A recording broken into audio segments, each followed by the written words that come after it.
ही जागा ना bird watchers असतात ना, बर्ड वॉचर्स किंवा wild life photographer, bird photographer यांच्यासाठी तर भारीच आहे. असे पक्षी बघितलेत ना मी, जबरदस्त. आणि असे पण नाही की सेम वेगवेगळ्या, म्हणजे 4-5 प्रकारचे वेगवेगळ्या पक्षी बघितलेत फक्त. आणि जी माणसं आहेत ते किचनमधले स्टाफ आहे सगळे, ते आपल्या अशी लोकल्सच आहेत तिथल्या गावात. ते असे काय ना काय रँडम त्यांचं चालू असतं, बोलत असतात कुठून आला काय आला, आपली चौकशी करतात, इथलं सांगतात, त्यांच्या कल्चरबद्दल सांगतात. कुंभावणी कल्चर विचार थांबलो आहे. त्या होमस्टेच्या बाहेरून असा नजारा दिसतो आणि इकडे पूर्ण डोंगर आहे याच्या बाजूला. तिकडे माउंटन्स वगैरे, थोडीशा स्नो दिसते आता. अजून काही इथे या साईडला स्नो पडला नाही वाटतं, नाही तर अजून दिसला असतं. ह्याच्या मागे सुद्धा आहेत, परत या आहेत, ते सुद्धा आहेत. थोडा वेळ बघू, वेळ भेटला तर गाव फिरायला जाईन. आता आपण निघालो आहे आपल्या पुढच्या प्रवासाला. 1 दिवस होतो इकडे या होमस्टेमध्ये.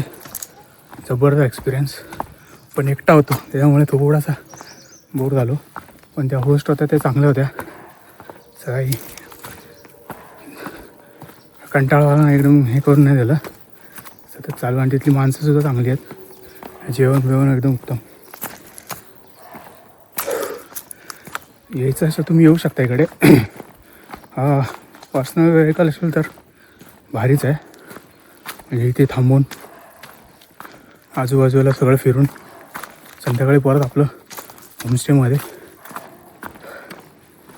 आता बघू पुढचं नियोजन काय ते, अजून काय ठरलं नाही. विचार करतो इथून अल्मोराला जायचा, तिकडून पुढे बघू. अल्मोरा कुडा कासारदेवी त्या साईडला बघूया. थोड्या वेळात चेक करतो कुठे कुठे जायचं आहे आपल्याला, तसं आपण फिरूया. ते 2 दिवस राहायचं होतं मला, थोडा आराम करायचा होता. 7-8 दिवस कंटिन्यू फिरत होतो.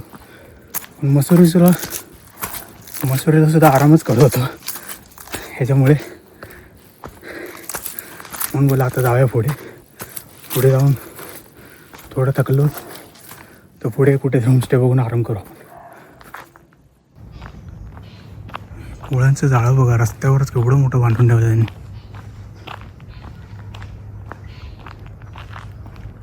बापरे, केवढं मोठं कोळ्यांचं जाळं बघा. एक पूर्ण रस्ता कव्हर घेतला त्यांनी, या इथून ते आहे.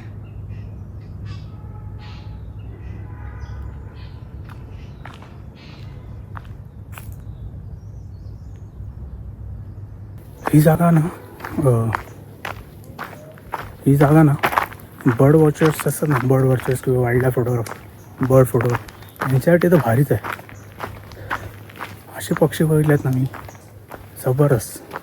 आणि असे पण नाही की सेम वेगवेगळ्या, म्हणजे 4-5 प्रकारचे वेगवेगळे पक्षी बघितलेत फक्त. मला त्यांची नावं काय एवढं माहिती नाही, आपण काय एक्सपर्ट नाही देत.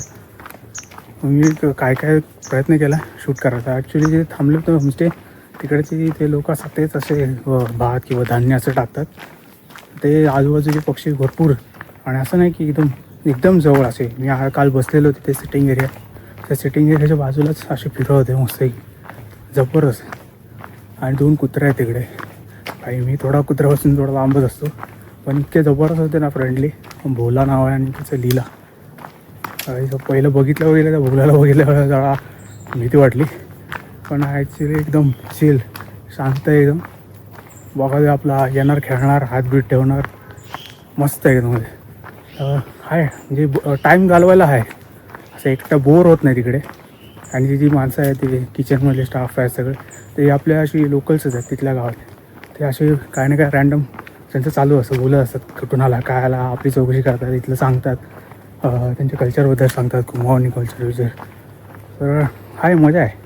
आणि होस्ट तर त्या आज ज्या होतात माहिती नाही, ते कदाचित चेंज होत असतील, आयडिया नाही मला एवढी. पण ज्या होत्या त्या चांगल्या होत्या. प्रत्येक वेळा येऊन विचारायच्या काय पाहिजे, हवं नको ते सगळं. तर स्टेसाठी चांगलं आहे. जर बर्ड वॉचर असाल तर डेफिनेटली एकदा ट्राय करून बघायचं.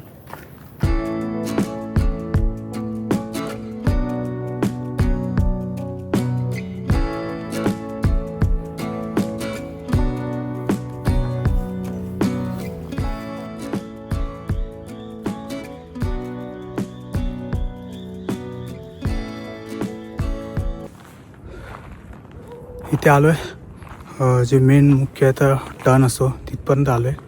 थोडं थांबूया आता, ब्रेक घेऊ, मग पुढे जाऊ. हा जो दिसतो आहे इथून जर आपण खाली येतो, इथून खालून मेन हायवे आहे, तिकडून येऊन इथे आपल्याला वर जायचं आहे.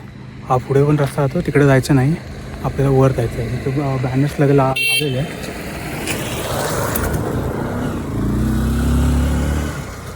तिथे बाईक गेल्यावर तसंच आपल्याला वर जायचं आहे.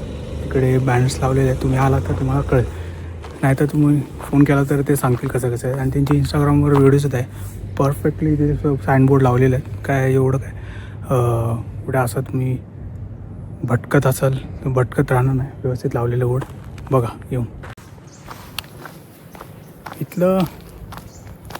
इथलं गाव जे आहे ना, हे आपली कशी वाडी असते, सगळे बाजूबाजूला घर, तसं नव्हतं.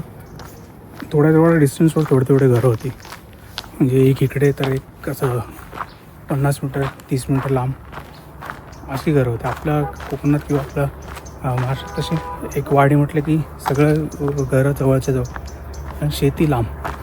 आणि इथे वेगळं आहे, इथे घराच्या बाजूला शेती आहे आणि छोट्या शेती आहे. म्हणजे असा डोंगर उतरावर शेती करतात ते, त्यामुळे छोटे खानमध्ये असे वेगवेगळ्या प्रकारची शेती करतात. आणि काल दाखवला तो लिंबू होता इथला, तिथे विचारलं मी, ते लिंबू असतं, लिंबू संत्र्यापेक्षा मोठा होता तो. ट्राय करायला पाहिजे होता, पण जाऊ दे, नेक्स्ट टाईम कधीतरी ट्राय सुद्धा करू आपण तो. हिवाळा मे महिन्यात तर भारी, म्हणजे मला वाटतं पीक सीझनच असेल. आता 30 सुद्धा मी विचारलं ना, तर बुकिंग पूर्ण म्हणजे चालूच आहे त्यांची, फुलच असणार ते. जास्त ऑप्शन आहे, रूम 6च आहेत डोम, आणि 4 का 5 जसं मी मागच्या व्हिडिओमध्ये दाखवलं मला, 5 का 6 रूम आहेत आय थिंक. ते पटापट बुक होतात, कारण की आज पूर्ण एकदम शांत एरिया आहे. पार्टी बिटी करू शकतो तिकडे, थोडंसं ते सिटिंग आउट असं त्यांनी केलं आहे, तिथे पार्टी करू शकतो डोम किंवा रूममध्ये, असं आहे नाही, चांगलं आहे. आता आपण मुख्य रस्त्याजवळ आलो आहे हायवेपासून. थोडा टाईमपास करत थांबत 40-45 मिनटं झाली फोटोशूट व्हिडिओ शूट करत पोचले खाली. इथून आता बघू बस किंवा काय अल्मोडासाठी भेटते. पेट्रोल पंप आहे, लक्षात ठेवा.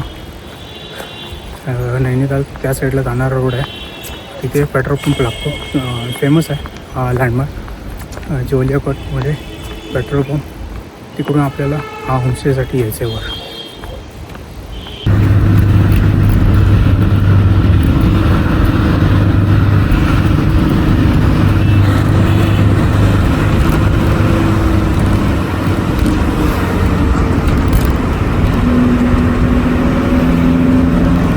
जॉली कॅटवरून बस पकडून अल्मोडाला आलो. 150 रुपयाची तिकीटवरी 2-2.25 तास प्रवास झाला. मध्ये थोडा थांबत लँडस्लाईड सगळं होत होतं, तिकडे दगडी बिगडी पडत. आता मी आलो आहे कसारदेवी मंदिराच्या थोडा पुढे निर्वाणा होमस्टे म्हणून आहे, तिकडे आजचं बुकिंग केलं आहे. आलो तर आहे, आणि इथून नजारा तर भरपूर भारी दिसत आहेत. बघू आता होमस्टेला जाऊन काय ते दाखवतो तुम्हाला. सोलो ट्रॅव्हलिंग, हा आहे सोलो ट्रॅव्हलिंग करत असताना.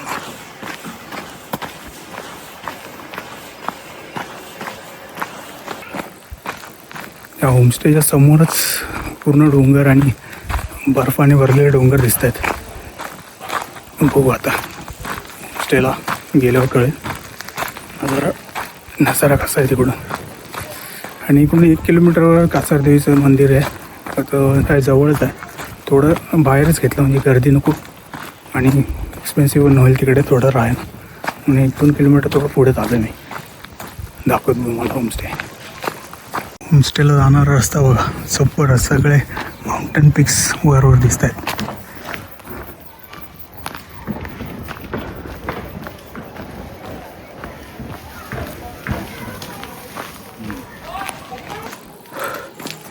चाललो आहे होमस्टेवर. जो कासादेवीपासून 1 किलोमीटरचा असा मेन रोड आहे पुढे जायचा, तिथून फक्त एक आतमध्ये 100-200 मीटर असेल, 200-300 मीटर आतमध्ये गावात आहे. जबरदस्त शांत आहे, असंच पाहिजे होतं. कासारदेवीच्या इथे पण आहेत होमस्टे, पण मी थोडा असा इथे बाहेर बुक केला जेणेकरून थोडं शांतता पण भेटेल. गाव फिरता यायचं, इथले जे लोकल्स गाव आहेत कुमावणी जे बोलतो आपण त्या प्रकारची घरंसुद्धा बघता येते. आता बघू 3 वाजल्यात, इथून पुढे फिरायला काय भेटतं आहे कसं तिकडे जायला येतं की बघू विचारून, नाहीतर गाव फिरणार आज. आता आजूबाजूला पण काय काय आहे इथे ते बघू. मॅपमध्ये बघितलं होतं गुगलमध्ये. बघू आता आपण इथून नजारा तो भारी आहे, 1 नंबर. सगळे स्नो पीक माउंटन्स दिसत आहेत, एक नेक्स्ट लेवलचं आहे.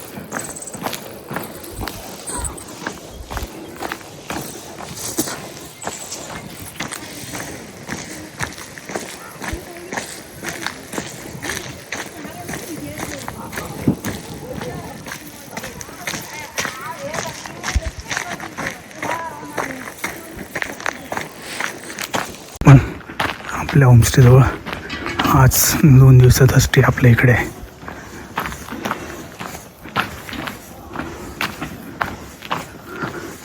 निर्वाणा हॉस्टेल्स. आपण जिथे थांबलो आहे त्या होमस्टेच्या बाहेरून असा नजारा दिसतो. आणि इकडे पूर्ण डोंगर आहे याच्या बाजूला, तिकडे माउंटन्स वगैरे थोडीशा स्नो दिसते. आता अजून काय इथे या साईडला स्नो पडला नाही वाटतं, नाही तर अजून दिसला असता. ह्याच्या मागे सुद्धा आहेत, परत या इथे सुद्धा आहेत. थोडा वेळ बघू, वेळ भेटला तर गाव फिरायला जाईन. की आता कासारदेवीला जाऊन काय पॉसिबल नाही. आता थोडा इथे जेवतो आहे. ऑर्डर केले, ठीकठाक आहे प्रॉपर्टीसुद्धा.